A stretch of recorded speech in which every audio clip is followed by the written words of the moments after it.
some moments turn the world in dramatically different directions. Just think of some dates.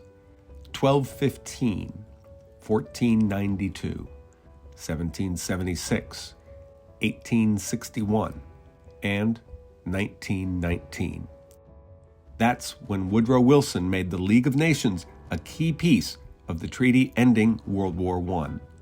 And then the battle began. Led by one of its great parliamentarians, Henry Cabot Lodge, the Senate debated and then defeated the treaty. More than a century later, we still live with the consequences of that fateful year. Now, Charles Eichner recreates one of the most momentous debates and years in American history. Eichner tracks Wilson's work negotiating at the Paris Peace Treaty, bargaining with senators, and finally embarking on a grueling 10,000-mile tour of the American West to arouse public support for the League of Nations. On that Western tour, Wilson attracted massive crowds, but along the way, he lost support rather than igniting a prairie fire of public demands that the Senate pass the treaty. Wilson struggled to answer the critics' claims that the League would undermine American sovereignty.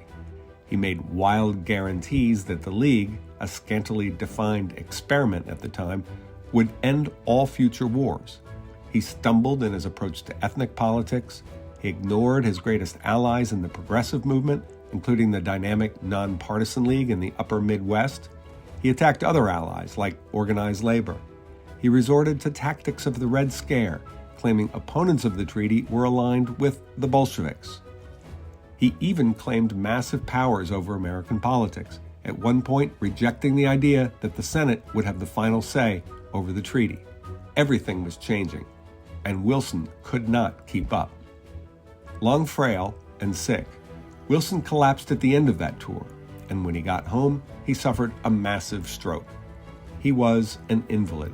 The most voluble president in history never spoke another word in public. He and his team then orchestrated the biggest cover-up in modern history. In a darkened White House, Wilson refused all advice to make simple compromises on the treaty, even rejecting ideas he had once proposed himself. For Wilson, it was all or nothing, and in the end, Wilson lost it all. Here, for the first time, is the complete dramatic story of a visionary president confronting a nation and losing his bid to transform American and world politics.